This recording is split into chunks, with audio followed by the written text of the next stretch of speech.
Lalu siapa orang besar yang menahan Kejari Jakarta Selatan sehingga Sylvester Matutina ini dapat lolos dari eksekusi sejak tahun 2019? Kita akan membahasnya dan saya akan pertanyaan pertama langsung tanyakan ke mantan Kapus Penkum Kejaksaan Agung Pak Jasman Panjaitan. Selamat sore Pak Jasman. Selamat sore Mas, selamat sore. Ya Pak Jasman, pertanyaan pertama saya, apa benar ini di lingkungan kejaksaan bisa ada intervensi politik terhadap jaksa yang ingin mengeksekusi seseorang, terutama dalam kasus ini, kasusnya Sylvester Matutina? Ya, untuk menjawab itu ya perlu ada penyelidikan. Apa ada informasi-informasi yang mengarah ke ada orang-orang dari Jakarta Selatan yang melakukan seperti itu. Karena terus terang untuk masalah ini juga kan harus kita juga telisik ya dari pihak Mahkamah Agung. Harusnya pihak Mahkamah Agung segera menyerahkan salinan putusan. Apakah salinan putusan ini sudah diberikan kepada Kejaksaan Negeri Jakarta Selatan? Itu memang kalau waktu zaman saya jadi jam jaksa muda pengawasan, ada berita-berita di medsos, itu langsung saya turun ke bawah, cuma menyelidiki ini. Nah, ini harapan kita memang harus proaktif ya. Jaksa Agung Muda Jampidum yang pertama, terutama Jaksa Agung Muda Tindak Pidana Umum harus juga melakukan penelitian. Tapi, ya, oke, penelitian itu Pak Jasman sebenarnya berarti apakah bisa begitu, ada intervensi politik dalam tanda kutip terhadap kejaksaan? Saya kira nggak mungkin, karena nggak ada gunanya. Bagi kejaksaan nggak ada gunanya. Karena pasti disorot wartawan, disorot pengamat hukum di negeri ini. Bunuh diri itu kalau ada yang begitu gitu. Kalau tidak mungkin. Nggak mungkin. Oke, kalau tidak mungkin Pak Jasman, apa kira-kira yang membuat akhirnya pihak Kejari ini sampai 6 tahun bergulir kasusnya, sudah ada putusannya, tidak mengeksekusi? Jadi ini kan ketentuannya, ini kan masalahnya juga ada dua instansi. Apakah dari jajaran dari Mahkamah Agung, dalam hal ini sekretariat dari Ketua Muda Pidana Umum sudah mengirimkan itu sesuai dengan surat edaran Mahkamah Agung nomor 1 tahun 2011, dan kebetulan demikian juga di dalam surat edaran Mahkamah Agung nomor 6 tahun 2017. Apakah itu mereka memang sudah ketat karena ketentuannya dalam surat edaran itu 14 hari harus sudah dikirimkan ke kejaksaan yang melaksanakan putusan. Pak Jasman, oke, kita tahan dulu sampai di sini. Di sebelah saya sudah ada pengacara tim dari TPUA, begitu ya. Bang Kosinudin, selamat sore. Sore, ya Mbak. Bang Kosinudin, jadi kalau tadi Pak Jasman selaku mantan jaksa bilang tidak mungkin ada unsur politisasi di dalamnya, yang kemudian sampai sekarang ini tidak bisa atau belum mengeksekusi seorang Sylvester Matutina. Kalau pandangan Anda?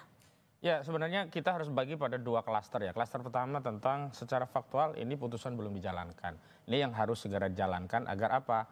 Adanya pengabaian, penyalahgunaan dengan mengabaikan dan seterusnya itu bisa tertutup dulu dengan adanya tindakan oleh kejaksaan yang segera mengeksekusi yang menjadi tugas dan tanggung jawab kejaksaan. Kami perlu informasikan bahwa 31 Juli kami mendatangi Kejari Jaksel untuk meminta dieksekusi. Kemudian tanggal 4 Agustus ya, Kejaksaan Agung menyatakan akan dieksekusi, dan sampai hari ini tanggal 7 ya ini ya, ini belum ada eksekusi. Jadi masalah aktual ini dulu Pak Jasman yang menurut saya harus segera dilaksanakan, terlepas ada soal kedua, kenapa ini lama dieksekusi. Tentu kalau kita bicara lamanya dieksekusi, ada kemungkinan abuse of power di sini, yakni apa? Penyalahgunaan kewenangan dengan cara apa? Penyalahgunaan kewenangan itu bisa dengan tidak menjalankan kewenangan, keliru menjalankan kewenangan, atau menjalankan kewenangan bukan dalam konteks kewenangannya. Dan hari ini ada abuse of power dengan cara mengabaikan kewenangan. Dan abuse of power kala itu atau? Ya dari periode 2019 sampai hari ini itu kan sebenarnya ada tugas, kewenangan dan tanggung jawab jaksa selaku penuntut sekaligus eksekutor putusan. Sudah ada putusan, kok kenapa nggak dieksekusi? Berarti kan dia mengabaikan kewenangannya. Ini ada pembiaran begitu. Namun pertanyaannya memang perlu diselidiki apakah benar itu problemnya tidak ada ya salinan putusan dikirim oleh Mahkamah Agung. Saya kira kalau dalam rentang waktu segitu naif sekali ya. Ini kan sama saja buang badan ke Mahkamah Agung. Jangan ke sana dulu lah. Yang jelas hari ini sudah ada, harusnya jaksa dieksekusi. Lalu justru menurut kami yang politis itu bukan soal kenapa ini lama dieksekusi ya.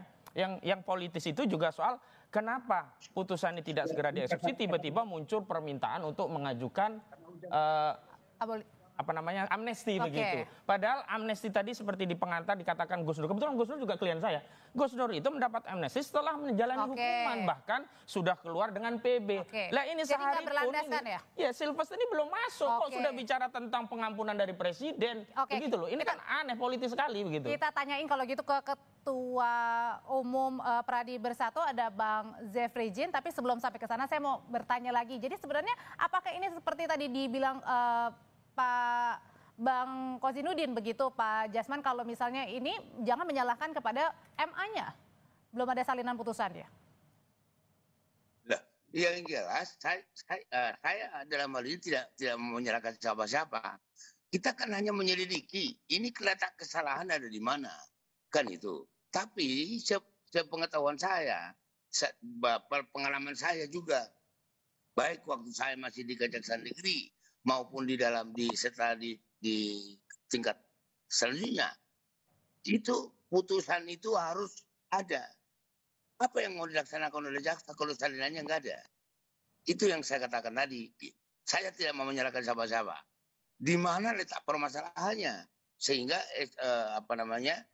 salinan ini belum sampai di Kejaksaan Negeri Jakarta Selatan.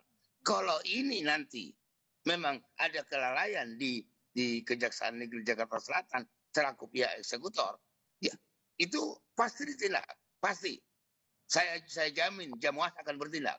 Tapi kalau ditanyain Begitu, Mbak. sudah berlangsung selama 6 tahun, sebenarnya siapa yang salah dan siapa yang bermain di balik